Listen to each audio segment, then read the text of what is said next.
महाराष्ट्र माझा, गरजा महाराष्ट्र माझा. काळाच्या तीवरी कोरली अभिमानाची लेणी, पोलादी मन गटे खेळली खेळ जीव घेणी. दारिद्र्याच्या उन्हात शिजला, निधळाच्या घामाने भिजला, देश गौरवासाठी झिजला, साठी झिजला, साठी झिजला. दिल्लीचे हे तप्त राखितो महाराष्ट्र माझा, जय जय महाराष्ट्र माझा, गरजा महाराष्ट्र माझा.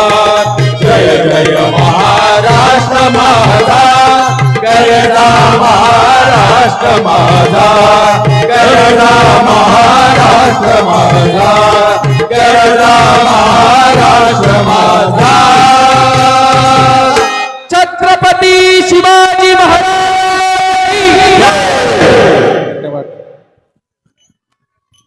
धन्यवाद. या ठिकाणी शिवशाहीर भारुडकर, असंबाई सय्यद व सर्व सहकाऱ्यांचे आपण जोरदार टाळ्याच्या गजरात या ठिकाणी स्वागत करूया. या ठिकाणी त्यांनी भारुड आणि छत्रपती शिवरायांना महाराष्ट्र गीताच्या माध्यमातून मानवंदना दिलेली आहे. आणि म्हणूनच कार्यक्रमाला सुरुवात करण्यापूर्वी आपल्या सर्वांचं आराध्य दैवत, ज्या दैवताने 18 वगैरे जातीच्या मावळ्यांना बरोबर घेऊन हिंदवी स्वराज्याची मूर्तिमेढ रोवली, असे छत्रपती शिवाजी महाराज यांच्या प्रतिमेचे पूजन करण्यासाठी मी आजचे सत्कार मूर्ती माननीय अजित भाऊ फाटके पाटील, त्याचबरोबर संदीपजी देसाई, आम आदमी पार्टीची कोल्हापूरची मुलूक मैदानी तोप माननीय संदीपजी देसाई, जिल्हाध्यक्ष राजूभाऊ आगाव, ॲडव्होकेट सादिकबाई शिलेदार, त्याचबरोबर आमच्या महिला आघाडीच्या जिल्हाध्यक्ष ॲडव्होकेट सविताताई नगरे, नगर शहराध्यक्ष ॲडव्होकेट विद्याताई शिंदे, पंचायत समिती सदस्य सुभाषजी केकान, शहराध्यक्ष माननीय संदीपभाऊ आलोने, सलीमबाई सय्यद,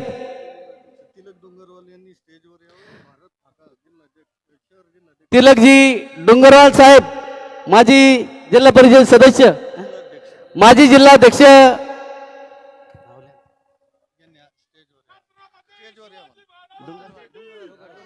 डोंगरवाल साहेब स्टेजवर या.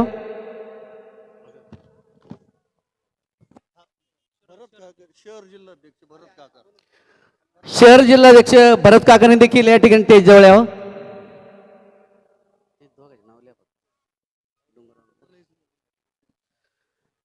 यानंतर आपल्याला माहीतच आहे, आम आदमी पार्टी, ज्या आम आदमी पार्टीने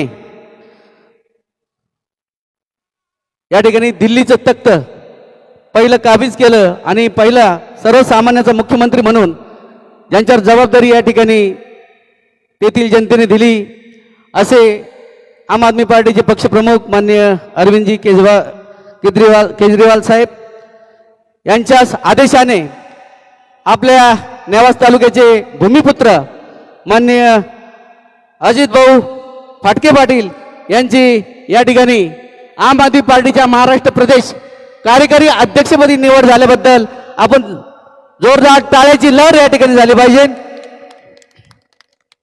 आणि म्हणूनच त्यांचा या भूमिपुत्राचा नागरी सत्कार आपल्या नेवासकरांच्या वतीने या ठिकाणी होत आहे. मी या निमित्ताने आम आदमी पार्टीचे नेते, आपल्या नेवाशाचे भूमिपुत्र ॲडव्होकेट सादिकबाई शिलेदार यांना विनंती करतो, त्यांनी आलेल्या मान्यवरांचं स्वागत करून आजच्या कार्यक्रमाचं प्रास्ताविक करावं.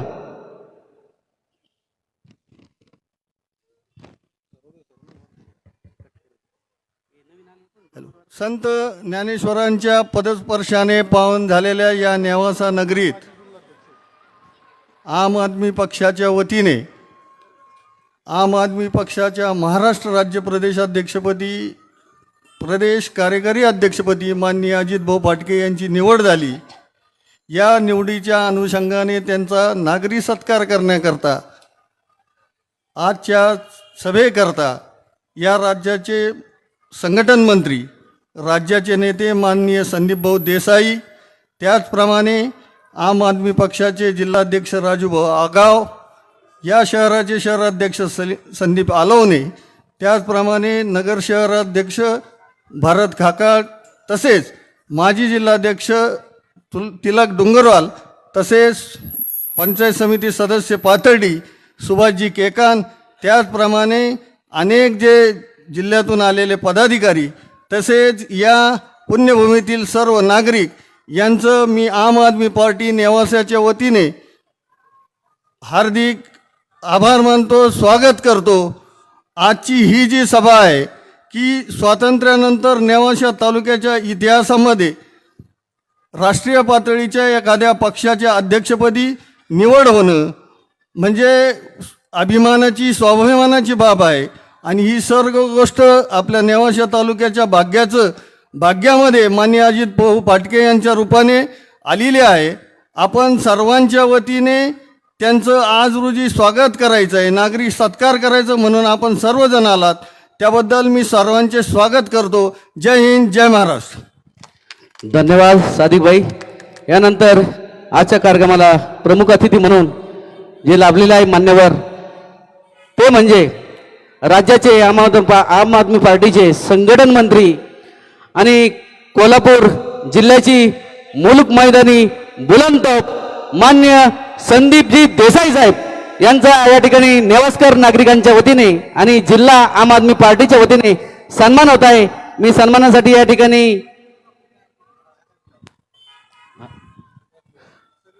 जिल्हाध्यक्ष राजूभाऊ आगाव, त्याचबरोबर आमचे पदाधिकारी माननीय प्रवीण भाऊ तिरोडकर, सलीमभाई सय्यद, शहराध्यक्ष संदीपजी आलवणे, करीमभाई सय्यद आणि महिला जिल्हाध्यक्ष ॲडव्होकेट नगरेताई ॲडव्होकेट शिंदेताई यांना विनंती करतो.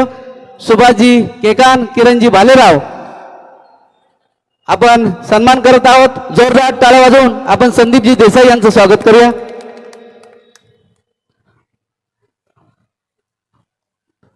त्यानंतर या ठिकाणी नेवासा शहरामध्ये सामाजिक कार्यात नेहमी अग्रेसर, जिथं कमी तिथं आम्ही या भावनेने नेवासा शहराच्या उत्कर्षासाठी ज्यांनी योगदान दिलं आहे असे आम आदमी पार्टीचे शहराध्यक्ष संदीप भाऊ आलवणे यांना विनंती करतो, त्यांनी या निमित्ताने आपलं मनोगत या ठिकाणी व्यक्त करावं.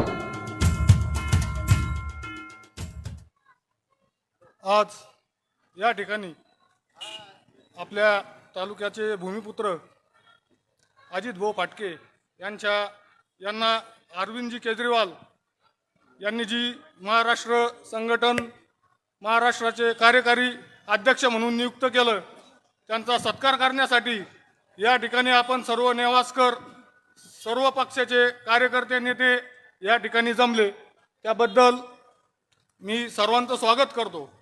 मित्रांनो, ह्या आपल्या तालुक्याचं भाग्य आहे की आपल्या तालुक्याला पहिल्यांदा एवढं मोठं राज्याचं पद मिळालं आणि त्याचं सर्वांनी सन्मान केला.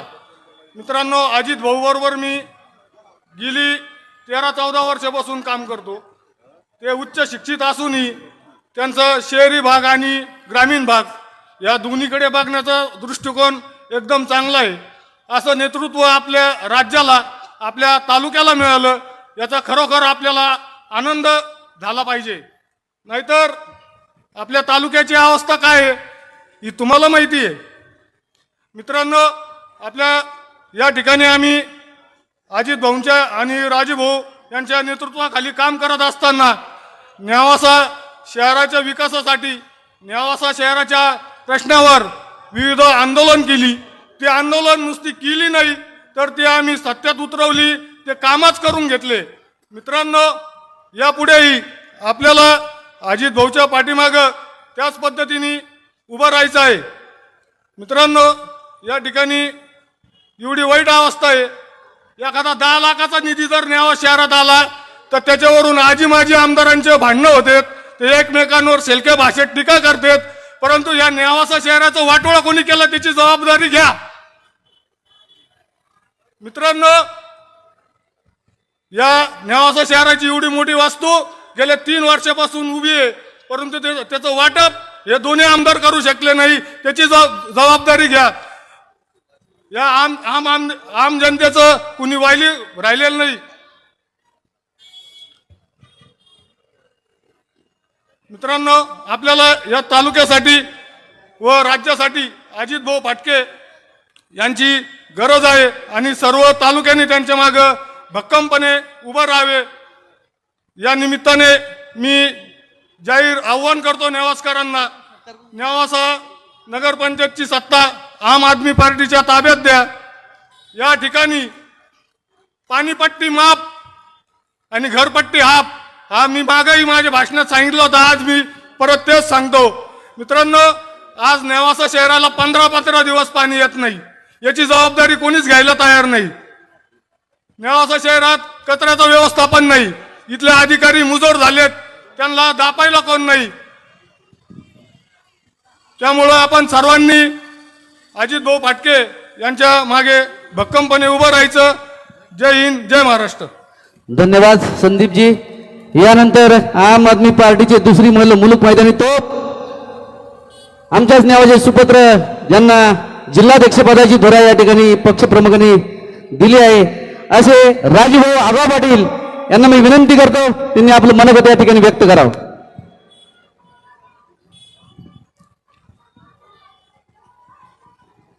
आपल्या नियोजित वेळेपेक्षा सभा चालू व्हायला थोडासा उशीर झाला, त्याबद्दल दिलगिरी व्यक्त करतो.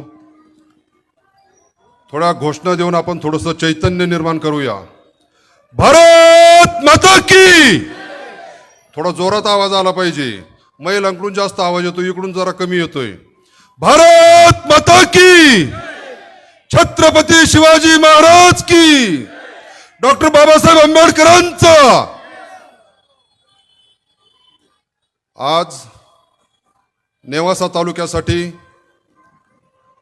सुवर्ण दिन आहे. आमचे मित्र सादिक भाईंनी सांगितलं, एका राष्ट्रीय पक्षाचे प्रदेश अध्यक्षपद आपल्या तालुक्याला मिळालेले आहे. त्यानिमित्ताने कोल्हापूरहून आम आदमी पार्टीची, कोल्हापूरचीच नाही तर महाराष्ट्राची मुलूक मैदानी तोप संदीप भाऊ आजचे आपल्या तालुक्याचे भूमिपुत्र, आम आदमी पार्टीचे कार्यकारी अध्यक्ष आणि सत्कार मूर्ती अजित भाऊ फाटके साहेब, नगर शहराचे अध्यक्ष मेजर भरतजी खाकाळ, जिल्हा महिला आघाडी प्रमुख सविताजी नागरे, शहर महिला आघाडी अध्यक्ष आणि सर्व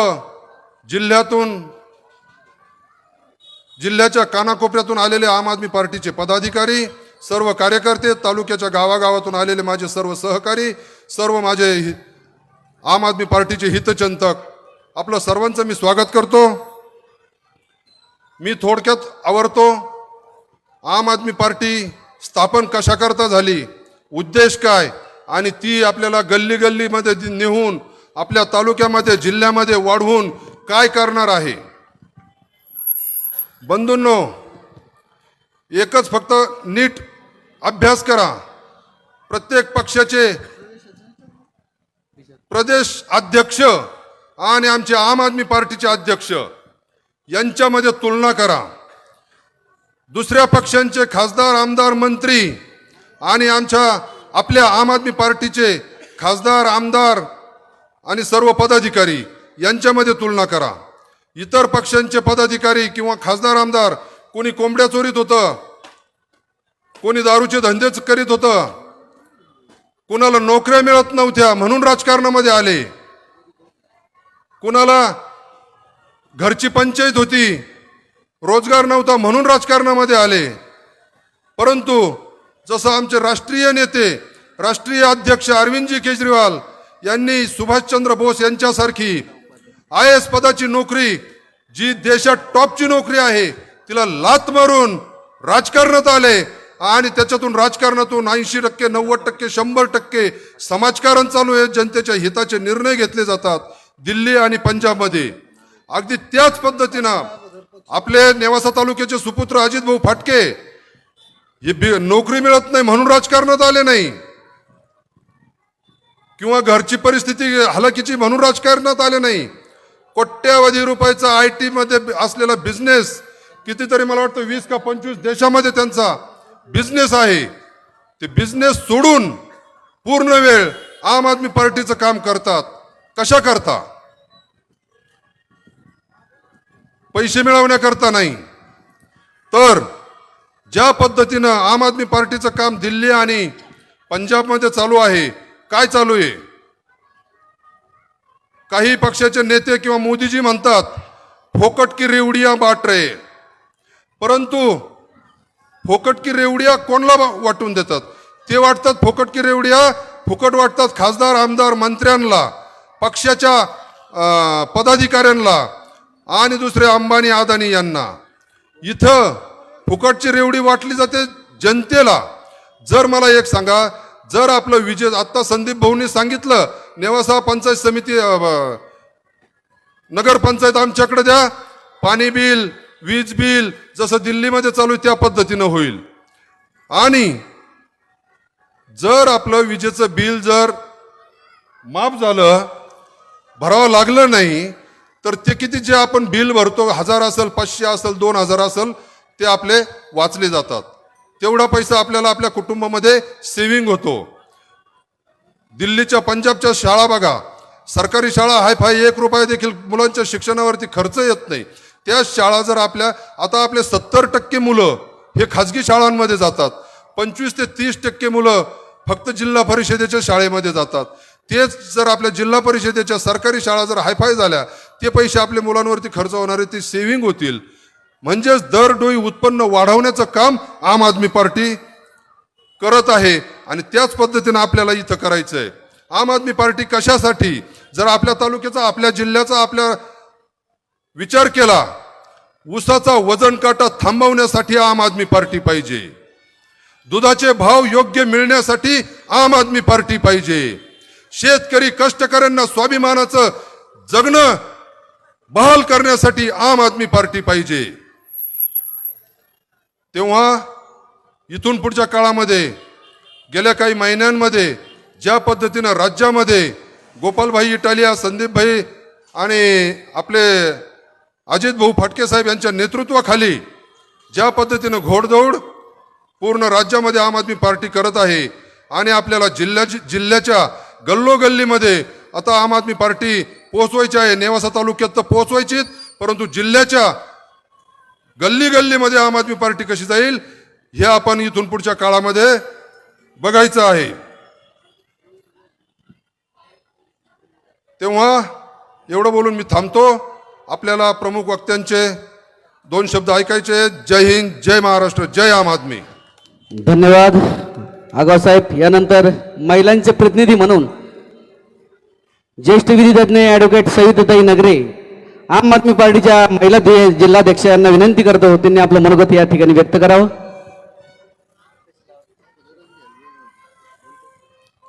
आदरणीय व्यासपीठावर विराजमान असलेले सर्वच मान्यवर, तसेच आजच्या कार्यक्रमाच्या सत्कार मूर्ती आणि या ठिकाणी उपस्थित असणारे नेवासा गावचे सर्व सुज्ञ, जबाबदार आणि जागरूक, जे खऱ्या अर्थानं दर्दी आहेत, असे सर्व ग्रामस्थ, मी आपणा सर्वांचं मनापासून स्वागत करते. या ठिकाणी प्रमुख वक्त्यांची भाषणं होणार आहेत, त्यामुळे मी वेळेचं भान बाळगून 2 शब्दात माझं मनोगत व्यक्त करते. या ठिकाणी संदीप भाऊ आणि राजू भाऊंनी आम आदमी पार्टीचं ध्येय काय आहे, आम आदमी पार्टी काय पद्धतीने काम करते, आम आदमी पार्टीचं यापुढचं नियोजन कशा पद्धतीने होईल, या सर्व बाबींची पोलखोल केलेली आहे. आणि हा सगळा विषय एकंदरीत खूप मोठा आहे. मी शॉर्टकटमध्ये सांगू इच्छिते की दिल्लीचेही तख्त राखतो असे दिल्लीचे आदरणीय मुख्यमंत्री अरविंदजी केजरीवाल साहेब यांनी नेवासा गावचे भूमिपुत्र यांना जी जबाबदारी दिलेली आहे, ती जबाबदारी स्थानिक लेवलची नसून राज्य लेवलची आहे.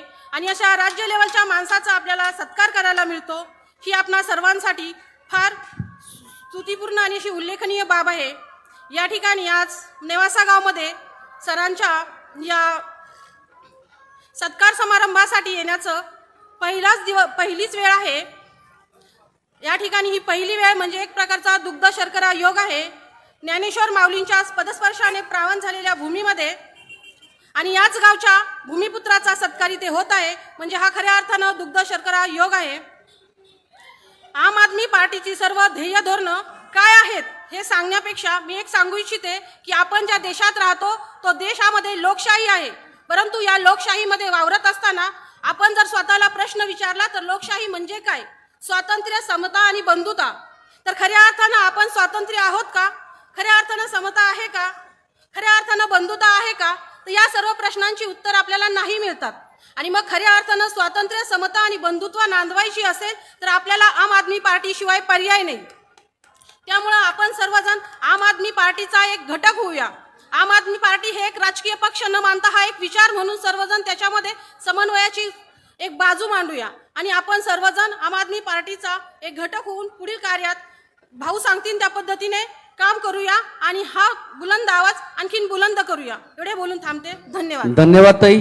यानंतर आम आदमी पार्टीची महाराष्ट्र राज्याची बुलंद तोप संघटन मंत्री संदीपजी देसाई साहेबांना विनंती करतो, त्यांनी या ठिकाणी उपस्थित पदाधिकारी, कार्यकर्ते आणि जनसागरापुढे आपण मनोगत या ठिकाणी व्यक्त करावं.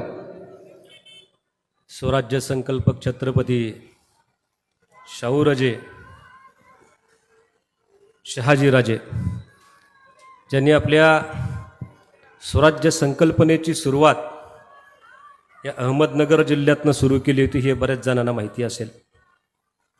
स्वराज्य निर्माते छत्रपती शिवाजीराजे, स्वराज्य संरक्षक छत्रपती संभाजीराजे, आई जिजाऊ, आई अहिल्या, आई सावित्री, स्वच्छतेचा धडा देणारे संत गाडगे महाराज, पायकीचे अभंग गात मावळ खोऱ्यामध्ये समस्त मावळ्यांना एकत्रित करणारे आमचे तुकोबाराय, चोखा मेळा, छत्रपती शाहूजी महाराज ज्यांनी आपल्या संस्थानामध्ये सगळ्यात पहिल्यांदा आरक्षणाची पद्धत लागू केली.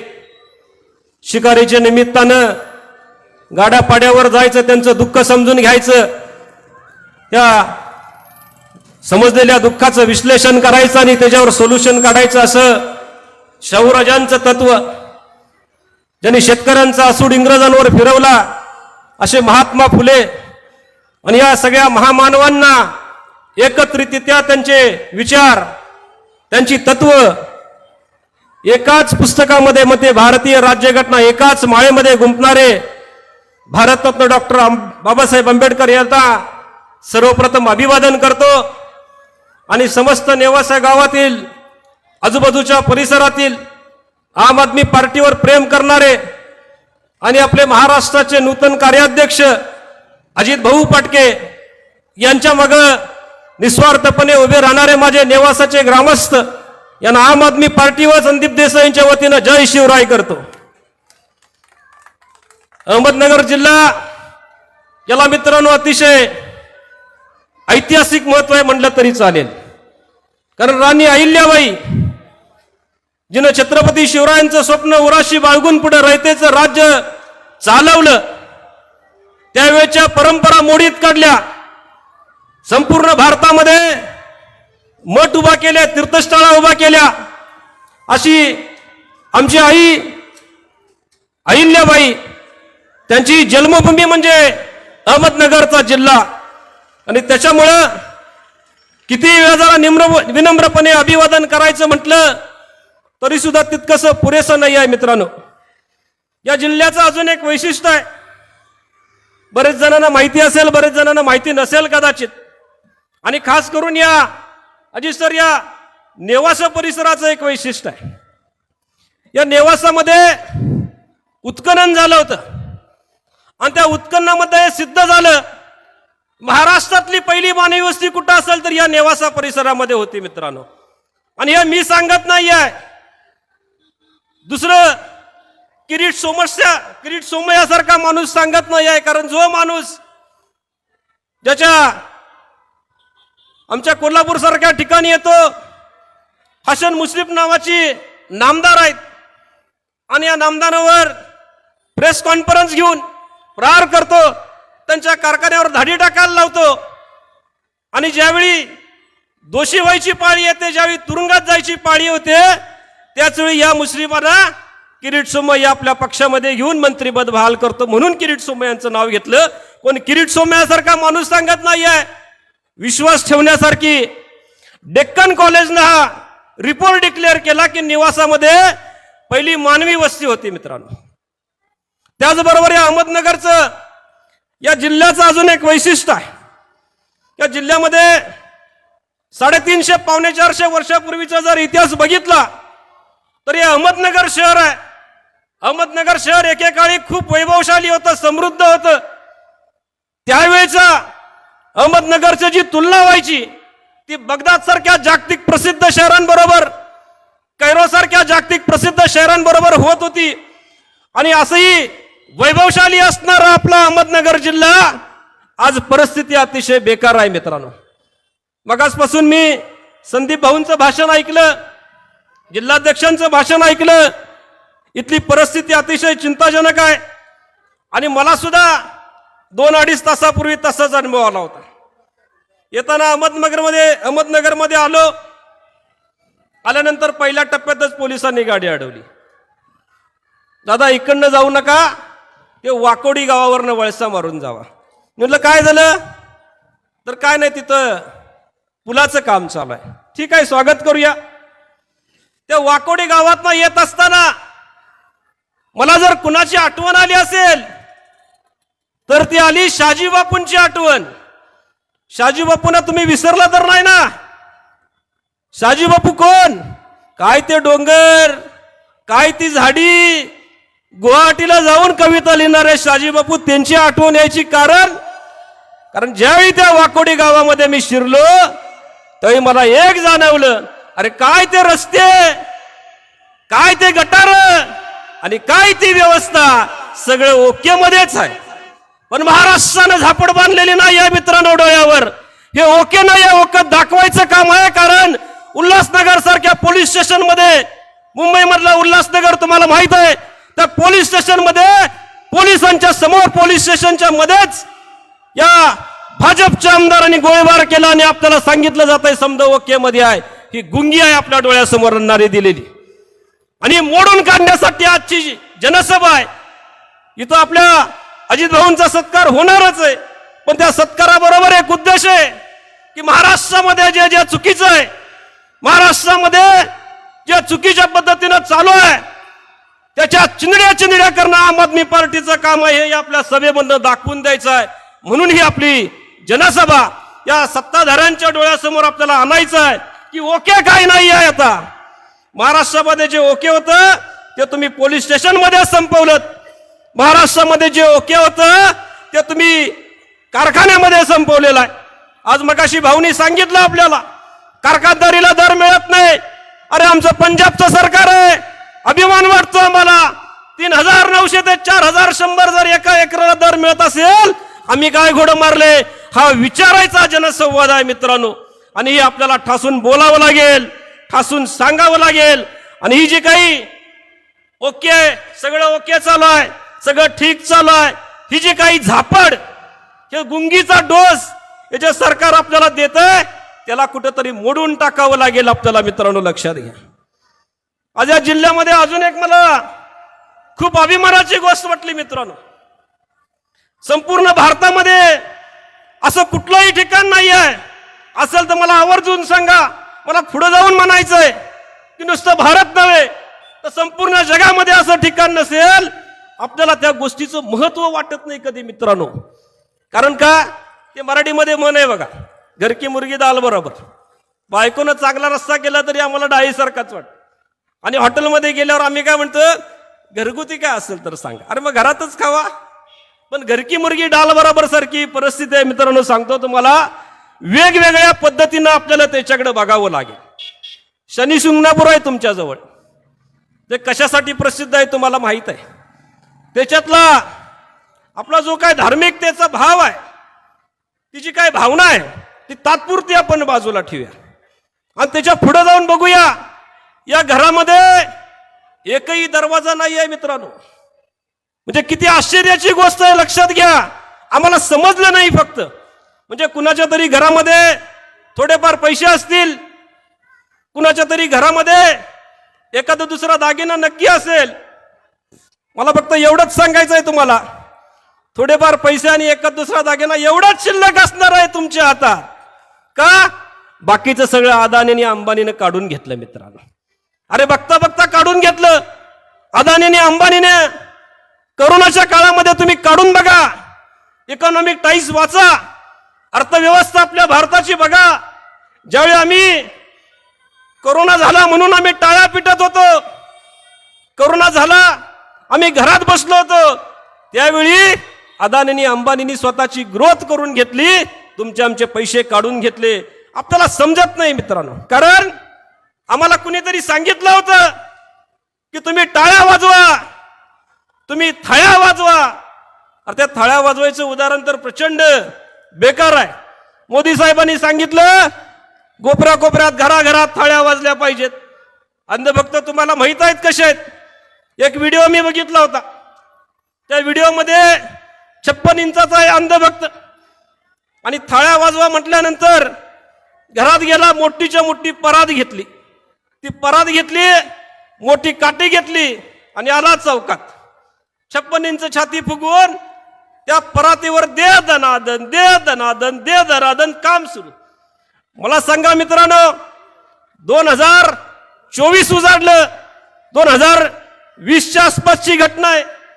आपण विज्ञानाकडे वाटचाल करत असताना टाळ्या वाजवून थाळ्या पिटवून करोना पळणार आहे का? करोना जाऊ शकत नाही. आपल्याला गुंगी दिली म्हणून म्हटलं तुम्हाला, आपल्याला गुंगीचं औषध दिलंय, ते उतरावं लागेल आपल्याला. कारण थाळ्या वाजवून आणि टाळ्या पिटून करोना जाऊ शकत नाही. विज्ञानानं फार वर्षापूर्वी सांगितलंय, पण तुमच्या आमच्या डोळ्यासमोर एक झापड ओढायचं काम सातत्यानं करू आहे, आणि तेच बदलण्यासाठी आज आपल्याला एकत्र यावं लागेल. ते बदलण्यासाठी आपल्याला एकत्र येऊन जो स्पष्टपणे लोकहिताचे निर्णय घेईल, तो स्पष्टपणे आपल्या धोरण राबवल, जो शेतकऱ्यांचं कल्याण करायची भाषा करतो, जो गोरगरिबाचं कल्याण करायची भाषा करतो, जो आरोग्य व्यवस्था सुधारायची भाषा करतो, तो शिक्षण व्यवस्था सुधारायची भाषा करतो, असा आम आदमी पार्टीचा नेता अरविंद केजरीवाल, भगवंत मान आणि महाराष्ट्रातली आम आदमी, याच्यासाठी आपल्याला काम करावं लागेल. नाहीतर एकदा थाळ्या पिटून झाल्या, एकदा टाळ्या पिटून झाल्या, आपली परिस्थिती काय सुधारणार नाही मित्रांनो. मगाशी भाऊने सांगितलं, पैसे कमवणं आणि पैसे वाचवणं एकाच नाण्याच्या दोन्ही बाजू आहेत. आरोग्य व्यवस्था बळकट झाली, अरे का होणार नाही? आमच्या दिल्ली सरकारनं काम केलं, 25 लाखापर्यंतचे उपचार फुकट केले जातात. आज आपल्या इकडे आहे का तशी परिस्थिती? 1-2 लाख रुपये असले तरी कुठल्या तरी बाजारात जाऊन ठावकी कर्ज घ्यावं लागतं, त्यावेळी आपल्याला उपाय करायला पैसे हातामध्ये मिळतात. ही व्यवस्था कुठेतरी मोडून टाकायला पाहिजे मित्रांनो. आणि याच्यासाठी आम आदमी पार्टीचे हात तुम्ही बळकट करा, अशी मी जाहीरपणे तुमच्या सगळ्यांना विनंती करतो. आज सकाळी एक बातमी वाचली होती, येताना प्रवासामध्ये, आता मोबाईल झाल्यामुळे सोपं जातं हेडलाईन ऐकायला, तर बातमी होती कोल्हापूरचीच. कोल्हापूरमध्ये शिंदेच्या शिवसेनेचं अधिवेशन, महाअधिवेशन, नुसतं अधिवेशन नाही आहे, एक महाअधिवेशन उद्यापासून सुरू होणार आहे. अरे मला जाब विचारायचं आहे तुम्हाला, तुम्ही मुख्यमंत्री आहात, आमच्या मराठ्यांचा आरक्षणाचा लढा देणारे मनोज जरांगे पाटील, चिंताजनक परिस्थिती आहे, अतिशय तब्येत खालावलेली आहे, उद्या काही दगाफटका होईल तर सांगता येणार नाही. अशा परिस्थितीमध्ये तिथं जाऊन तुम्ही मराठ्यांच्या आरक्षणाचा विषय संपवायला पाहिजे. त्याच्याऐवजी तुम्ही कोल्हापूरमध्ये महाअधिवेशन घेता काय? हे महाराष्ट्राची जनता कदापि सहन करणार नाही मित्रांनो. हे अतिशय संतापजनक आहे. म्हणजे जरांगे पाटलांचं काय व्हायचं ते उद्या, मराठ्यांचा प्रश्न सुटो ना सुटो, ओबीसीचा प्रश्न, मराठ्यांचा प्रश्न, एकमेकाच्या मध्ये दगडफेक होऊ दे, पण आम्ही आमचं अधिवेशन आम्ही पार पाडणार. ही भूमिका अतिशय निंदाजनक आहे मित्रांनो. हे खोके सरकारच असं करू शकतं, जे असंवेदनशील सरकार हीच भूमिका फक्त घेऊ शकतं. आणि मला या लुटारूंच्या टोळीला व लुटारूच म्हणावं लागेल मित्रांनो, या गद्दारांच्या टोळीला गद्दारच म्हणावं लागेल मित्रांनो, कारण हा आमचा शब्द नाही आहे. तुम्ही सातत्यानं सांगता आमचीच खरी शिवसेना, कोर्टानं सांगितलं, निवडणूक आयोगानं सांगितलं आमचीच खरी शिवसेना, कोर्ट मॅनेज झाली असं म्हणायला हरकत आहे. वाह वाह, निवडणूक आयोग तर तुमच्याच पदरी बांधलेला आहे. अशा सगळ्या परिस्थितीमध्ये आज आम्ही नेवासाच्या स्टेजवरनं तुम्हाला जाहीर आवाहन करतो, अरे जर तुमची शिवसेना खरी असेल तर तुमची शिवसेना बाळासाहेबांची असेल, तुमची शिवसेना बाळासाहेबांच्या विचाराची असेल तर तुमच्या शिवसेनेनं मागच्या निवडणुकीच्या वेळी जाहीरनामा केला होता. त्या जाहीरनाम्यामध्ये सांगितलं होतं सर्वसामान्य माणसाचं लाईट बिल आहे, जर 300 युनिट आलं तर त्याच्यामध्ये 30% आम्ही सबसिडी देऊ, सवलत देऊ. म्हणजे प्रत्येक घरामध्ये जिथं जिथं लाईट बिल असेल तिथे तिथं 100 युनिट आपल्याला फ्री द्यायचं वचन दिलं होतं या शिवसेनेनं.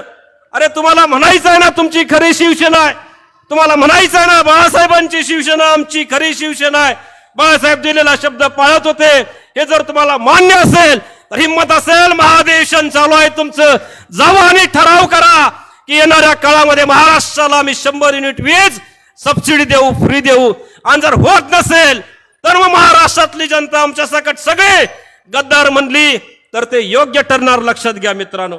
आणि म्हणून या गद्दारांचं महाधिवेशन, या लुटारांचं महाधिवेशन, एक अलीबाबा तो उपमुख्यमंत्री आणि बाकीचे हे 40 चोर महाराष्ट्राचा विकास करू शकत नाहीत मित्रांनो. या महाराष्ट्राचा विकास फक्त आणि फक्त काही धोरणात्मक मूल्य असणाऱ्या पार्ट्याच करू शकतात, इतरांना होऊ शकत नाही ते.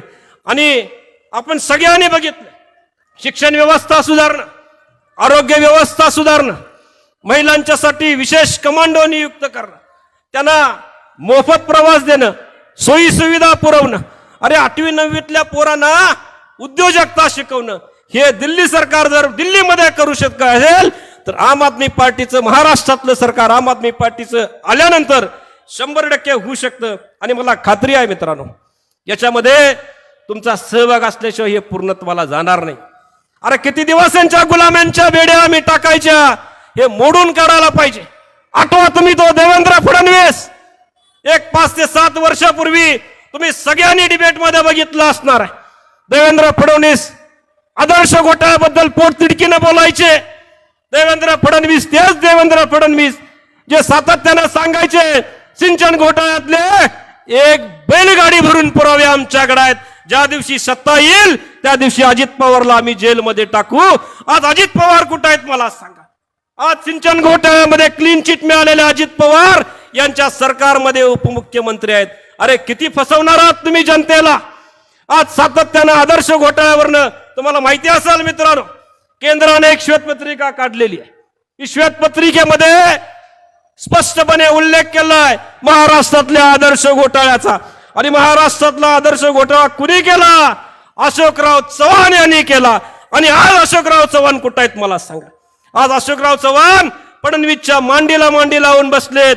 एवढंच नव्हे, राज्यसभेचं तिकीट त्यांना डिक्लेअर झालंय. हे किती दिवस आपण उघड्या डोळ्यानं बघणार आहे मित्रांनो. अरे आपली पिढी संपत आली. त्या मराठीमध्ये म्हण आहे तसं गोवऱ्या गेल्या आपल्या स्मशानामध्ये. आपल्या पोरांच्यासाठी एक व्हायची वेळ आहे. आज आपला तरुण जर बघितला बेकार आहे. त्या बेकारीचं कारण कशात आहे तुम्हाला सांगतो मित्रांनो. आपले आईबाप काबाड कष्ट करून पोरग्याला इंजिनियर करतात. काबाड कष्ट केलेलं पोरग त्याला डोक्यात असतंय कुठेतरी चांगल्या पगाराची नोकरी मिळेल, आई वडिलांची पांग फेडायची संधी मिळेल. मिळू शकत नाही मित्रांनो, मी जाहीरपणे सांगतो तुम्हाला. कारण येणारा प्रत्येक प्रोजेक्ट महाराष्ट्राचा इतिहास आहे गेल्या 4 वर्षातला. येणारा प्रत्येक प्रोजेक्ट गुजरातमध्ये हलवला जातो. टाटा एअरबसचा तुम्ही प्रोजेक्ट बघा, 22,000 कोटीचा प्रकल्प होता. तो फॉक्सवॅनचा प्रकल्प बघा, 1.54 म्हणजे 1.5 लाख कोटीचा प्रोजेक्ट होता. या महाराष्ट्रातल्या 1.5 लाख नोकऱ्या लोकांना मिळाल्या असत्या, आता मिळू शकत नाहीत कारण तो गुजरातमध्ये हलवला मित्रांनो. आणि हे किती दिवस आपण सहन करणार आहे. मोदींना आमचं जाहीर आव्हान आहे. अरे तुम्ही सांगता ना खाऊंगा ना खिलाऊंगा. अरे तुम्ही 4 दिवसापूर्वी आलात आणि या महाराष्ट्रामध्ये भाषण करून गेलात की अजित पवार आणि राष्ट्रवादी काँग्रेस 74,000 कोटीचा घोटाळा, संपूर्ण देशातला मोठा घोटाळा. आणि 4 दिवसानंतर तुम्ही त्याच अजित पवारांना शपथविधी घ्यायला लावता, तुमच्या पक्षामध्ये प्रवेश देता. हे महाराष्ट्राला मान्य नाहीये. आलेले प्रोजेक्ट गुजरातमध्ये पाठवता का? गुजरात तुमची जन्मभूमी आहे. अरे तुम्ही भारताचे प्रधानमंत्री आहात का गुजरातचे प्रधानमंत्री आहेत? एकदा सांगा तरी जनतेला. आणि म्हणून आम्हाला जाब विचारावा लागेल, बेरोजगारीचा जाब विचारावा लागेल, तरुणांना रोजगाराचा जाब विचारावा, आया बहिणींना सुरक्षेचा जाब विचारावा लागेल, आमच्या उद्योगधंद्यांना समृद्धीचा जाब विचारावा लागेल. गरज आहे मित्रांनो. आपली जी वाढती बेकारी आहे, फक्त बेकारी वाढत नाही, क्राईम रेशो वाढतोय. आज तुम्ही पेपर काढून बघा, निम्म्या पेपरमध्ये क्राईमच्या बातम्या लागलेल्या तुम्हाला दिसतील मित्रांनो. आणि म्हणून बघा, मी एक साधं उदाहरण सांगतो. 2023 मध्ये या 34 जिल्ह्यांमध्ये साधारणपणे 19,500 तलाठी, या 19,500 कृषी सेवक भरती होती. तलाट्यांची नाही, तलाट्यांची आत्ता झाली, अजून सुरू आहे. त्याच्यामध्ये सुद्धा पेपर फुटी, त्याच्यामध्ये कॉपी प्रकरण, म्हणजे जो मेहनत करतोय तो सगळ्यात शेवटी आणि जो करप्शन करतोय तो सगळ्यात पुढे, अशी परिस्थिती आहे. तर या 34 जिल्ह्यांमध्ये जवळपास 19,500 जागा होत्या. ऑनलाईन परीक्षा झाल्या. तुम्हाला माहित आहे का अर्ज किती आले?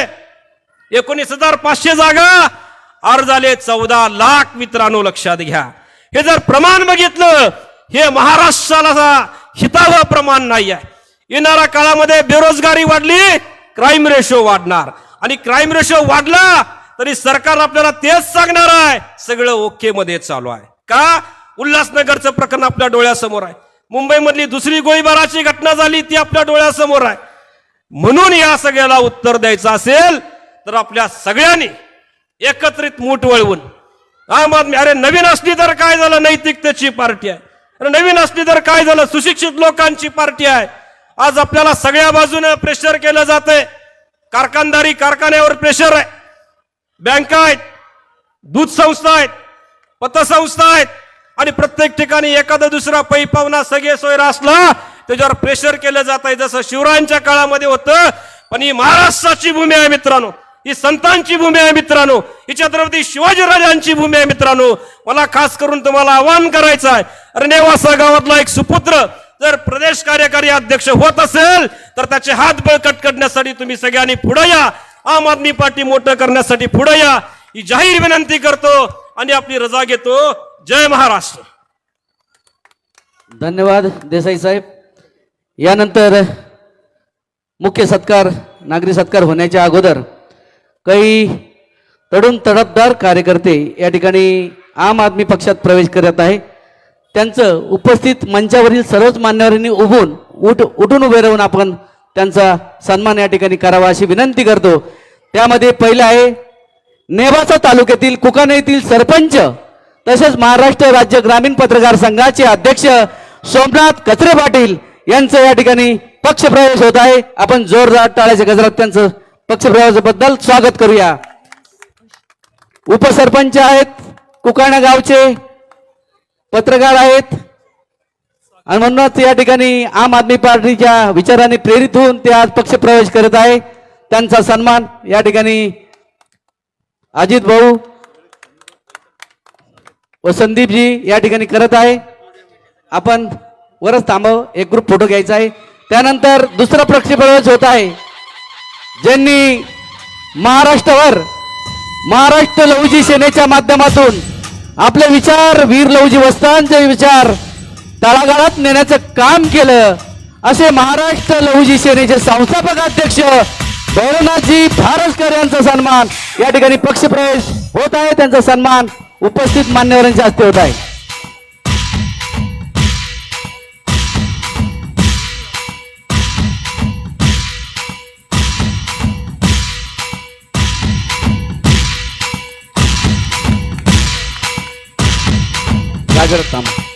त्यानंतर तिसरा पक्षप्रवेश आहे आमच्या नेवाजीचे सुपुत्र, एक व्यापारी कष्टकरी मुन्नाबाई आतार यांचा या ठिकाणी पक्षप्रवेश होत आहे. मुन्नाबाई आतार. आणि त्यानंतर बाणशिवरा येथील तरुण तडफदार कार्यकर्ते मंगेशजी साळवे. आपण दोघांनी या ठिकाणी स्टेज जवळ यावं.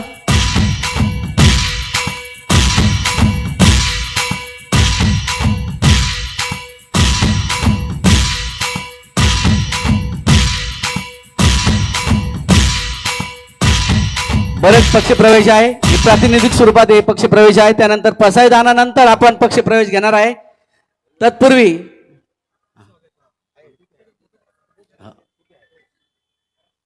मुन्नाभाई आतार, मंगेशजी साळवे, सोमनाथजी कचरे आणि भैरवनाथ भारसकर आपण वर हात करून या ठिकाणी पक्षप्रवेश या ठिकाणी जाहीर करूया. वर हात करा.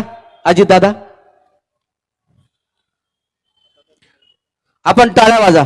सर्व महिला भगिनी, जनसागर आपला सर्वसामान्य या ठिकाणी ग्रामस्थ पदाधिकारी आले आहेत. त्यानंतर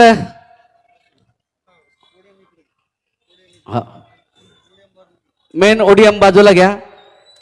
ज्या नागरी सत्काराची आपण वाट पाहतो, आमच्या नेवास तालुक्यातील खरवंडी येथील सुपुत्र आणि तालुक्याचं रत्न मान्य आमचे सर्वांचेच सर्व आमचे पत्रकार बांधव, त्याचबरोबर ज्यांच्याशी सर्व चांगले मैत्रीचे संबंध आहे, असे आदरणीय अजित भाऊ फाटके पाटील यांची आम आदमी पार्टीच्या राज्य कार्याध्यक्षपदी निवड झाल्याबद्दल उपस्थित मान्यवर आणि पदाधिकाऱ्यांच्या हस्ते या ठिकाणी आपण सन्मान करत आहोत.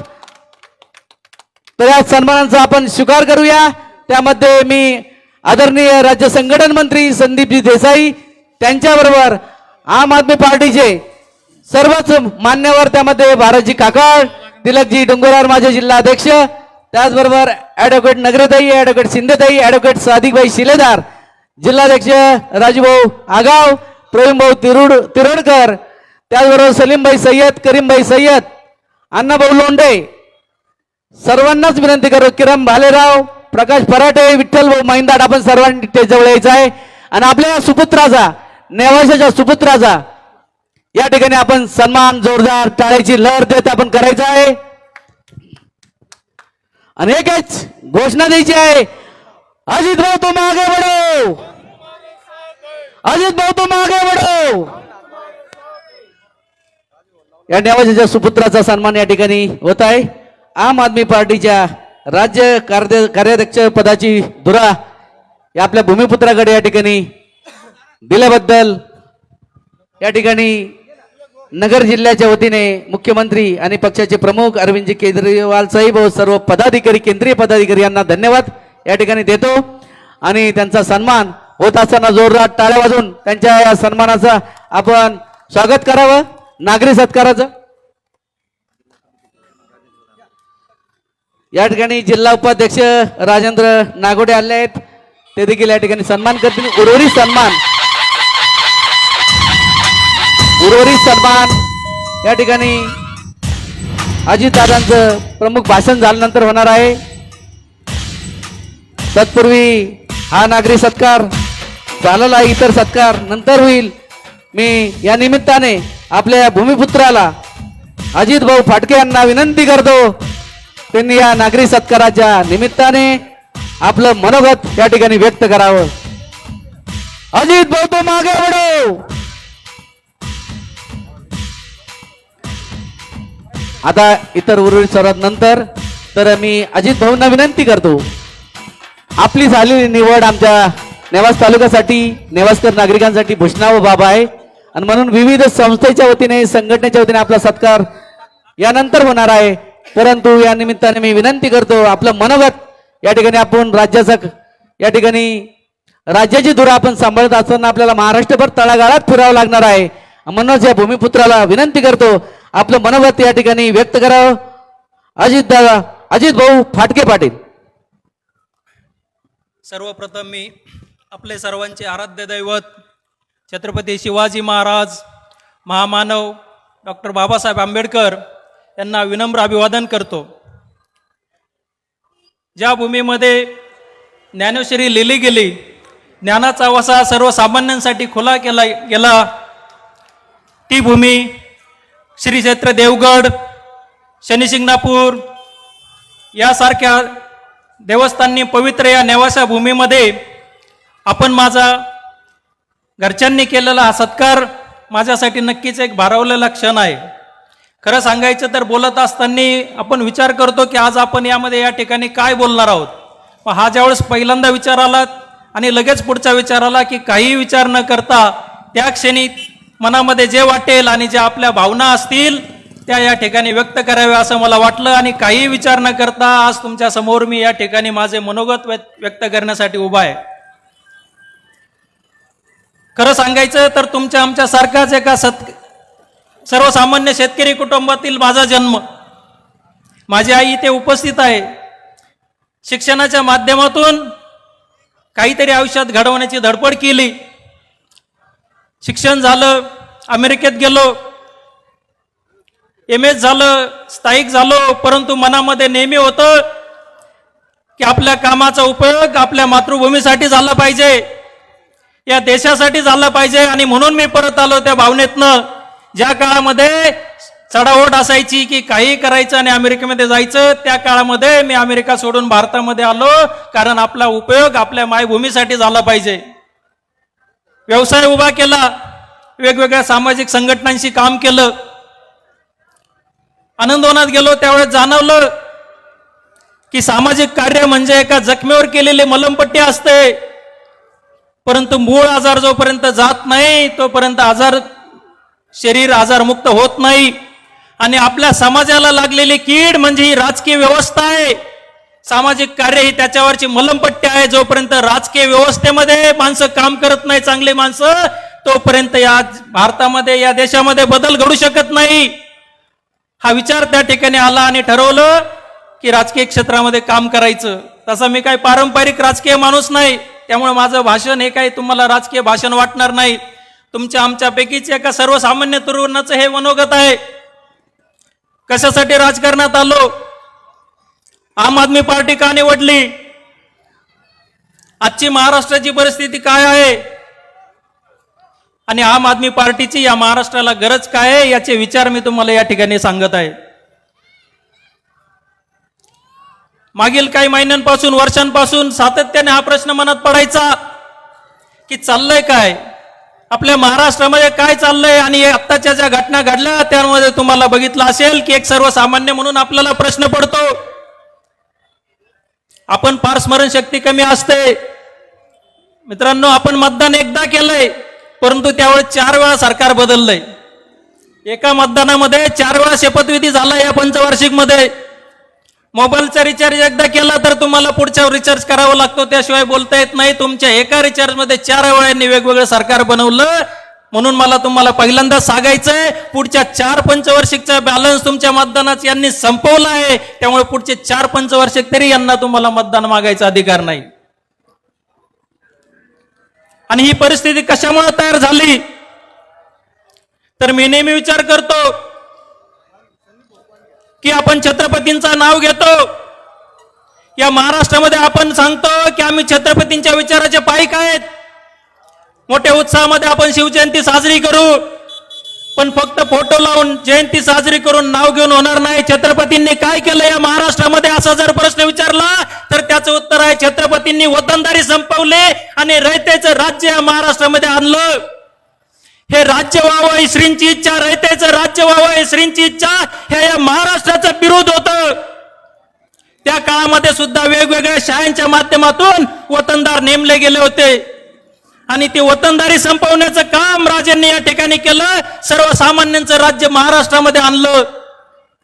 आजची परिस्थिती महाराष्ट्राची काय आहे? सहजपणे आपण म्हणून जातो, हा तालुका त्याचा, तो तालुका त्याचा, हा जिल्हा त्याचा. अरे हा महाराष्ट्र म्हणजे काय कुणाचं 7/12 आहे का? वडिलोपार्जित प्रॉपर्टी. हा महाराष्ट्र तुमचा, आमच्या सर्वांचा आहे. आणि अशा परिस्थितीमध्ये ही विभागणी झाली. आधुनिक काळातले वतनदार तयार झाले. ठराविक उद्योगपती, ठराविक राजकारणांची घराणं, याच्यामध्ये हा महाराष्ट्र व्यापला गेला, वेटला गेला. तुमच्या आमच्यासाठी यामध्ये काही नाही. आणि म्हणून जर छत्रपतींचा विचार जर आजच्या काळात अंमलात आणायचा असेल तर रयतेचं राज्य जर परत तुम्हाला आणायचं असेल तर रयतेचं राज्य म्हणजे सर्वसामान्यांचं राज्य, आम आदमीचं राज्य या महाराष्ट्रामध्ये आलं पाहिजे. आणि हे विचार आचार अरविंदजी केजरीवाल यांनी दिल्लीमध्ये राबवले, पंजाबमध्ये राबवले. तुम्ही जर बघितलं जे काही निर्णय होतात शासनाचे कुणासाठी असतात? फक्त उद्योगपतींच्या दार्जिने असतात. सरकार म्हणतं 5 ट्रिलियनची उद्योग व्यवस्था आपण अर्थव्यवस्था भारताला करणार आहोत. माझा प्रश्न आहे, 5 ट्रिलियन पैकी 4 ट्रिलियन जर ठराविक उद्योगपतींच्या घशात जाणार असेल आणि 150 कोटी लोकांसाठी जर 1 ट्रिलियन असेल तर हा विकास कुणाचा झाला? सरकारच्या मंत्री जाहीरपणे सांगतात आमच्याकडे पैशाची कमी नाही, पैसे भरपूर आहे. ते सरकारच्या मंत्र्यांचं स्टेटमेंट आहे. मग जर पैशाची कमी नाही तर युवकांना रोजगार का नाही? शेतकऱ्यांच्या मालाला का भाव नाही? हा प्रश्न आहे. आणि म्हणून सर्वसामान्यांचं राज्य, छत्रपतींच्या शिवाजी महाराजांच्या विचारांचं आचरणचं राज्य या महाराष्ट्रामध्ये आणावं लागेल. आम आदमीचं राज्य या महाराष्ट्रामध्ये आणावं लागेल. आज जर बघितलं महाराष्ट्रामध्ये राजकारणामध्ये आपण हसण्यावारी घेतो, आपल्याला मजा वाटते, हा त्याच्यावर टीका करतोय, कुणी कुणाला गद्दार म्हणतंय, कुणी कुणाला खोके म्हणतंय, बोके म्हणतंय. संदीपजी तुम्ही सांगितलं काय झाडी, काय हॉटेल, काय डोंगर, आपली करमणूक होते. तो मदाऱ्याचा खेळ असतो, माकडाचा खेळ मांडतात रस्त्यामध्ये, करमणूक होते, आपण टाळ्या वाजवतो, घरी जातो. त्याप्रमाणे आज तुमची टीव्हीच्या माध्यमातून करमणूक सुरू आहे, आपण टाळ्या वाजवतो आणि त्यापैकीच कोणाला तरी मत देतो. आपल्याला काय करायचं? कोण गद्दार? आपल्याला काय करायचं? कोण खोके आणि खोके? आपला प्रश्न आहे उसाच्या भावाचं काय? आपला प्रश्न आहे पेपरफुटीच्या संदर्भातलं काय? आपला प्रश्न आहे युवकांच्या रोजगारीचं काय? आपला प्रश्न आहे आरोग्य समस्याचं काय? आपला प्रश्न आहे शिक्षणाचं काय? आणि याच्यावर कोण बोलतंय का? आपल्याला काय सांगितलं जातंय की याने आमच्या पाठीत खंजीर खुपसला, तो म्हणतो याने इतका भ्रष्टाचार केला. पण आपले प्रश्न वेगळे आहेत. आपले प्रश्न आहेत आरोग्याचे, आपले प्रश्न आहे शिक्षणाचे, आपले प्रश्न आहे शेतीचे. नेवाशामध्ये ही सभा आहे, ग्रामीण भाग आहे आणि ग्रामीण भागाच्या संदर्भामध्ये थोडक्यामध्ये मला थोडंसं विवेचन करायची इच्छा आहे. आता पुढच्या ज्या मी गोष्टी सांगणार आहे मित्रांनो, मी सांगू इच्छितो, शाळेत जाता आलं नाही, शिकता आलं नाही म्हणून राजकारणी झाला हा माणूस नाही. MS केलेला माणूस आहे, आकड्यांच्या आधारावर बोलतो, पुरावे असतील, होऊ शकत असेल तर बोलतो आणि त्या विश्वासाने पुढच्या काही गोष्टी मी तुम्हाला सांगतो. आज जर बघितलं तर 2009 साली उसाला भाव किती होता? 2200 ते 2400च्या दरम्यान त्यावेळेस भाव होता.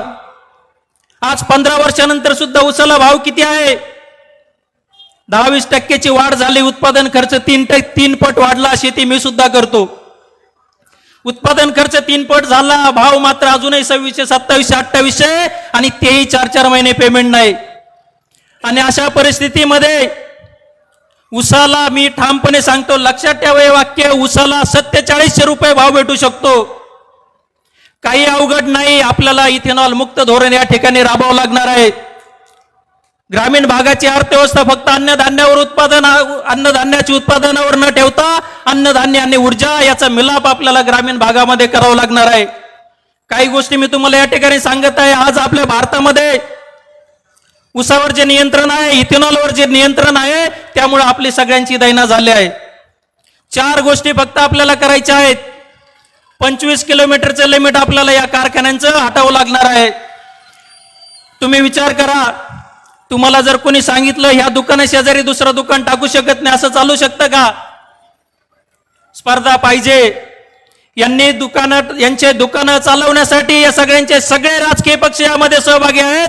यांचं कार्टल आहे सगळ्या साखर कारखानदारीचं. 25 किलोमीटरचं लिमिट टाकलं, दुसरा कोणी साखर कारखाना त्या ठिकाणी टाकू शकत नाही.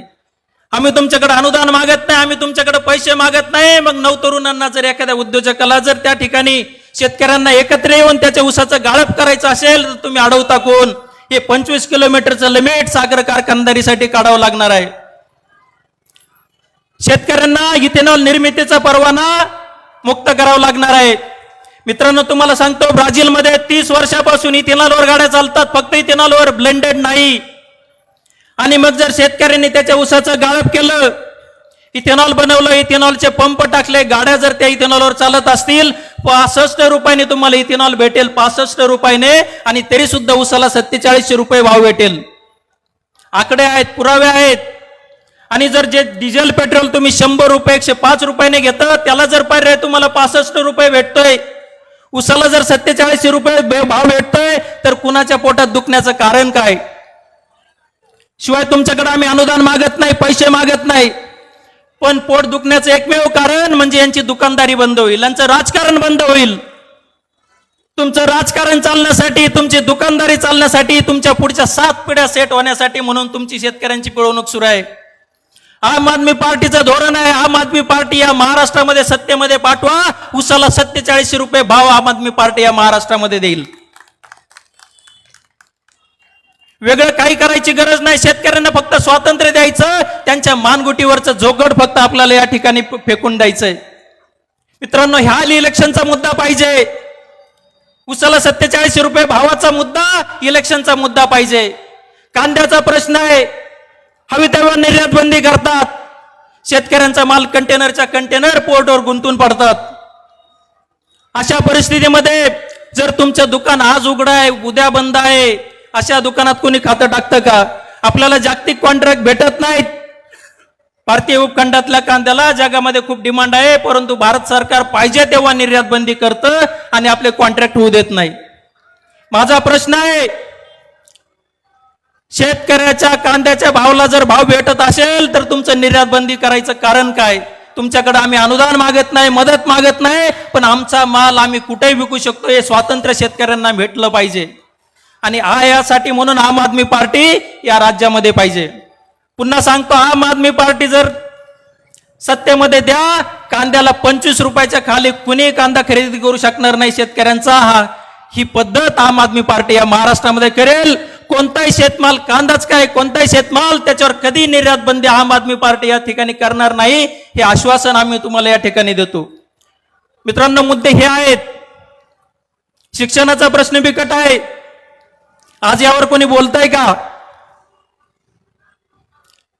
आरक्षणाची सूट भेटली तरी 50% फक्त सवलत मिळणार आहे, ज्याची फीच 4 लाख रुपये आहे. तुम्हाला 2 लाख डोनेशन, 2 लाख फी तरी भरावं लागणार आहे. आम आदमी पार्टीचं धोरण आहे की KG to PG तुमचं शिक्षण मोफत आणि दर्जेदार पाहिजे. दिल्लीमध्ये एकाच बेंचवर कलेक्टरचा मुलगा आणि रिक्षा चालकाचा मुलगा शिकतो. प्रायव्हेट शाळा ओस पडत आहेत, सरकारी शाळामध्ये गर्दी वाढत आहे. मग आपल्या महाराष्ट्रात का होऊ शकत नाही? ज्या महाराष्ट्रामध्ये शिक्षणाची मुहूर्तमेढ रोवली गेली, सावित्रीबाई फुले असतील, महात्मा फुले असतील, त्यांनी शिक्षणाची मुहूर्तमेढ या महाराष्ट्रामध्ये आज रोवली गेली. आणि आज या महाराष्ट्रातला तरुण शिक्षणाअभावी वंचित आहे. फीज मध्ये तुम्ही मुलांचं शिक्षण केलं तर तुमचा कुटुंबाचा प्रपंच मागे येतो. मुलांचे शिक्षण आणि आरोग्य या 2 गोष्टी अशा आहेत की तुमचा प्रपंच सुधरूच शकत नाही. कुणालाही विचारा, ग्रामीण भागात किंवा इकडं तुमचा सगळ्यात जास्त खर्च कुठं होतो? लोक सांगतात मुलांच्या शिक्षणावर आणि आरोग्याच्या प्रश्नांवर. दवाखान्याचा खर्च आणि शिक्षणाचा खर्च हा तुमच्या आमच्या सर्वसामान्यांच्या जिव्हाळ्याचा विषय आहे. आम आदमी पार्टी फक्त बोलत नाही, तुम्ही दिल्लीमध्ये कित्येक वर्षापासून आम्ही करून दाखवतोय. शिक्षण आणि आरोग्य मोफत आणि तेही दर्जेदार, सर्व सगळ्यांना अगदी मोफत दर्जेदार शिक्षण आणि आरोग्य आम आदमी पार्टी पुरवतं. हे इलेक्शनचे मुद्दे पाहिजे. याच्यासाठी म्हणून तुम्ही मतदान दिलं पाहिजे. तुमची गद्दारी काय झाली, कुणी गळ्यात गळे घातले, कुणी काय केलं, याच्याशी आपल्याला घेणं देणं नाही. आपल्याला घेणं आहे की आपला प्रपंच कसा सुधरेल, शेतमालाला भाव कसा भेटेल. यासाठी म्हणून तुम्ही हे प्रश्न विचारले पाहिजे. डोंबराच्या खेळासारखं तुम्ही करमणूक करून घेणं चुकीचं आहे. आणि हे मुद्दे वाटले म्हणून आम आदमी पार्टीमध्ये मी प्रवेश केला, अभ्यास केला. तो कोणता पक्ष आहे? छत्रपतींच्या विचारांचं, आचारांचं प्रत्यक्षात कृतीत कोणी उतरवलं तर ते माननीय अरविंदजी केजरीवाल यांनी उतरवलं. आणि तो अभ्यास करून आम आदमी पार्टी या ठिकाणी मी निवडली. आणि मग काम करायला सुरुवात केल्यानंतर आमचे मार्गदर्शक, गुजरातचे नेते माननीय गोपालभाई इटालिया यांच्या मार्गदर्शनाने महाराष्ट्रामध्ये आम आदमी पार्टीची एक वेगळी घोडदौड सुरू झाली. आणि मग पुढे काम करत करत संधी भेटत गेली. माननीय अरविंदजी केजरीवाल, आम आदमी पार्टीचे राष्ट्रीय संघटन मंत्री माननीय संदीपजी पाठक आणि आमचे सगळ्यांचे मार्गदर्शक, या महाराष्ट्रामध्ये आम आदमी पार्टीमध्ये नवचैतन्य आणणारे आमचे मार्गदर्शक माननीय गोपालजी इटालिया यांनी या पदावर काम करण्याची, या जबाबदारीची धुरा खांद्यावर दिली. हे पद नाही, मी मानतो की जबाबदारी आहे. आणि कुठेही सत्कार असेल किंवा काही असेल, मी सांगतो जोपर्यंत आम आदमी पार्टीचं सरकार या महाराष्ट्रामध्ये येत नाही, अरविंदजी केजरीवाल पंतप्रधान होत नाही, तेव्हा कोणी तोपर्यंत हार स्वीकारायचा नाही. हा प्रण घेऊन आम्ही या ठिकाणी सगळेजण काम करत आहोत. आम आदमी पार्टीचे आमचे पदाधिकारी पहिला हार तेव्हा घेतील जेव्हा महाराष्ट्रात सत्ता येईल आणि शेतकऱ्यांना आम्ही 47 रुपये भाव देऊ. आम्ही पहिला हार तेव्हा घेऊ जेव्हा आम्ही कांद्याला कमीत कमी 25 रुपये जास्तीत जास्त आणि त्याच्या पुढेच भाव देऊ. आम्ही पहिला हार तेव्हा घेऊ जेव्हा शिक्षण आम्ही मोफत आणि दर्जेदार देऊ. आम्ही पहिला हार तेव्हाच घेऊ जेव्हा आम्ही रोजगाराचं या ठिकाणी मोफत आरोग्य या ठिकाणी देऊ. आणि म्हणून आपण विचार केला पाहिजे. कुणीतरी नेता आहे, कुणीतरी करेल ही भावना आपण काढून टाकली पाहिजे. एकटा अजित पाटके काही करू शकत नाही. ही लढाई तुमची आमची सगळ्यांची आहे. तुमच्यासारखाच एक सर्वसामान्य तरुण, एक सर्वसामान्य युवक मी आहे. कुणी राजकीय पार्श्वभूमीचा नाही. ही लढाई तुमच्या आमच्या सगळ्यांची आहे, सगळ्यांची आहे. कसली परिस्थिती इथे असणाऱ्या उपस्थित सगळ्यांची परिस्थिती हीच आहे. आणि मग अशा परिस्थितीमध्ये छत्रपतीच्या काळामध्ये लढाई अवघड होती. प्रश्न जीवन मरणाचा असायचा. लढाई करायची म्हणजे जीवावर बेतायचं, मरण पत्करावं लागायचं. पण आजच्या काळातली लढाई कशी आहे? आजच्या काळातलं शस्त्र काय आहे लढाईचं? तर आजच्या काळातलं शस्त्र आहे की जे आपल्याला महामानव डॉक्टर बाबासाहेब आंबेडकरांनी दिलंय. उद्धरले कोटी कुळे भीमा तुझ्या जन्मामुळे, असं ज्यांच्यामुळे म्हटलं जातं त्या बाबासाहेब आंबेडकरांनी आपल्याला मतदान रूपी शस्त्र दिलंय. आणि या शस्त्राच्या माध्यमातूनच आपण ही लढाई लढू शकतो. पण दुर्दैवानं ज्यावेळेस लढाई सुरू होते, 1500 रुपयासाठी, एका बिर्याणीसाठी, एका मटन पार्टीसाठी आपण ते शस्त्र म्यान करतो आणि ती लढाई आपण तिथं हारतो. आणि मग पुढचे कितीतरी वर्ष परत तेच बोलत बसतो की आपल्या अडचणी आहेत. तुम्हाला आव्हान आहे, हे शस्त्र तुम्ही निवडणुकीच्या वेळेस वापरा. 1500 रुपयाला कधी बळी पडू नका. सर्वसामान्यांचं राज्य कोण आणेल? तुमचे आमचे प्रश्न कोण सोडवेल? शेतकऱ्यांची परिस्थिती सुधारली तरच ग्रामीण अर्थव्यवस्था सुधारू शकते. सोलर शेतीचे प्रयोग या महाराष्ट्रामध्ये ज्यावेळेस सुरू होतील, शेतकऱ्यांना 5 एकरामध्ये दरवर्षी 15 लाख रुपये भेटू शकतात. काही इन्व्हेस्टमेंट न करता सोलर शेतीच्या माध्यमातून. करण्यासाठी अडचण काय आहे? काहीच नाही. या विदर्भामधली 3 लाख हेक्टर जमीन सरकार अधिग्रहित करते आणि ट्रान्सफर करते सरकारी कंपनीला. आणि त्या कंपनीचं आणि अदानीच्या कंपनीचं टायप होते. गायरानाची 3 लाख हेक्टर जमीन अदानी त्या ठिकाणी सोलर प्लांट करणार. आणि मग शेतकऱ्यांना का परवानगी देत नाही? हा प्रश्न विचारण्याची गरज आहे. मी सगळ्यांना सांगतो, आपण आंदोलन करतो, शेतकरी आंदोलन करतो, कारखान्याच्या गेटवर जातो, आपण आंदोलन करतो. माझं तुम्हाला म्हणणं आहे, भीक मागायची गरज नाही. जर चोरालाच तुम्ही न्यायाधीश करतायत, त्याच्याकडनं तुम्ही न्यायाची अपेक्षा काय करणार? ही लढाई स्वातंत्र्याची लढाई आहे, शेतकऱ्यांच्या स्वातंत्र्याची, तुमच्या आमच्या स्वातंत्र्याची लढाई आहे. कुणाकडे भीक मागून काय होणार नाही. त्यांची जर तुम्हाला काही द्यायची दानत असती, नियत असती, तर ही वेळ आपल्यावर आली नसती. आंदोलनाचं स्वरूप हे राजकीय असलं पाहिजे, मतदान रूपी आंदोलन असलं पाहिजे. पदोपदी जो संघर्ष आपल्याला करावा लागतोय, मुलांच्या शिक्षणासाठी संघर्ष, आरोग्यासाठी संघर्ष, रस्ता खराब आहे संघर्ष, गटारीच्या समस्या आहे संघर्ष, हा सगळा संघर्ष, दररोजचा संघर्ष सगळ्यासाठी जर थांबवायचा असेल तर एकच संघर्ष आपल्याला करावा लागेल आणि तो म्हणजे मतदान रूपी संघर्ष. तेवढा फक्त संघर्ष तुम्ही करा, मतदान रूपी संघर्ष, बाकी संघर्ष करण्याची गरज नाही. आणि म्हणून आजच्या या महाराष्ट्रामध्ये जी विदारक परिस्थिती तयार झाली, भ्रष्टाचाराचा आरोप असणारे आजी माजी सगळे लोक एकत्र येऊन गळ्यात गळ्या घालतात. कुणाचा पाय, कुणाच्या मागमूस कशात कुणाचा नाही. आणि अशा परिस्थितीमध्ये एका नवीन विचाराची जी दिशा माननीय अरविंदजी केजरीवालांनी दाखवली, आणि मी सांगतो की तुम्ही अभ्यास करा, माहिती घ्या. ही दिशा, हे विचार, हे छत्रपती शिवाजी महाराजांचे विचार आहेत. त्यात त्यांनी जे रयतेचं राज्याचं जे बिरुद दिलंय, सर्वसामान्यांचं राज्याचं जे बिरुद दिलंय, छत्रपती शिवाजी महाराजांनी ज्यांचा आदर्श घेऊन आपण जीवन जगतो, फक्त नाव घ्यायचे नाही, त्यांचा आदर्श विचारांमध्ये, आचारांमध्ये आणायचा. आणि ते काम आम आदमी पार्टीने केलं आहे.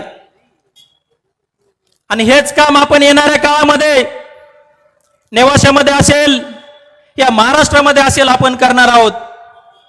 लढाई मोठी आहे, संघर्ष मोठा आहे, अडचणींचा डोंगर पुढे आहे, परंतु आम्ही थकणार नाही, लढत राहणार. नेवाशाची भूमी बंडखोर भूमी आहे. ज्या काळामध्ये ज्ञान एक बंदिस्त झालं होतं, संत ज्ञानेश्वरांनी ज्ञानेश्वरीच्या रूपानं ते ज्ञान सगळ्यांसाठी खुलं केलं. आज राजकीय व्यवस्थेच्या माध्यमातून सगळी अर्थव्यवस्था धनदानग्यांच्या, ज्या मुठभर लोकांच्या, उद्योगपतींच्या आणि राजकीय घराण्यांच्या हातात गेले आहे, त्याच्यातून सोडवण्याचं काम या नेवाशाच्या मातृभूमीतून, या नेवाशाच्या बंडखोर भूमीतून सुरू होईल, हा विश्वास मी तुम्हाला देतो. आज या महाराष्ट्रामध्ये ही सगळी घाण झाली आहे. माझा तुम्हाला प्रश्न आहे, माता भगिनी आहेत, घरामध्ये घाण झाली तर आपण काय करतो साफ करण्यासाठी? काय वापरतो? झाडू वापरतो. गल्लीत घाण झाली तर काय वापरतो? झाडू वापरतो. तर आज या महाराष्ट्राच्या राजकारणामध्ये जी घाण झाली आहे ती जर साफ करायची असेल तेव्हा सुद्धा आपल्याला झाडू वापरायचा आहे, परंतु तो झाडू मतदान रूपी झाडू आहे. जेव्हा कधी तुम्हाला बॅलेट मशीनवर झाडू चिन्ह दिसेल तो झाडू वापरा आणि ही सगळी घाण साफ करा. तुम्हाला कळकळीची विनंती आहे, आव्हान आहे, येणाऱ्या काळामध्ये या महाराष्ट्रामध्ये विधानसभा आणि स्थानिक स्वराज्य संस्थांच्या निवडणुका आम आदमी पार्टी जोरदारपणे लढणार आहे आणि जिंकणार आहे. आणि त्या काळामध्ये तुम्हाला झाडू चिन्ह लक्षात ठेवायचे. या झाडूने आपल्याला ही महाराष्ट्रातली सगळी घाण साफ करायची आहे. या कामामध्ये, या विचारांमध्ये, पार्टीने दिलेल्या जबाबदारीमध्ये, लोकांच्या असणाऱ्या अपेक्षांमध्ये, माझ्या मनामध्ये असणाऱ्या तळमळींमध्ये जेवढी माझ्यामध्ये शक्ती आहे ईश्वराने दिलेली, जोपर्यंत श्वास आहे, अगदी प्रामाणिकपणे शेवटपर्यंत मी या विचारासाठी, शेतकऱ्यांच्या प्रश्नांसाठी, युवकांच्या रोजगारांसाठी, रयतेचं राज्य या महाराष्ट्रामध्ये आणण्यासाठी तळमळीने शेवटपर्यंत लढत राहील, हा शब्द मी तुम्हाला देतो आणि थांबतो. जय हिंद, जय महाराष्ट्र. धन्यवाद.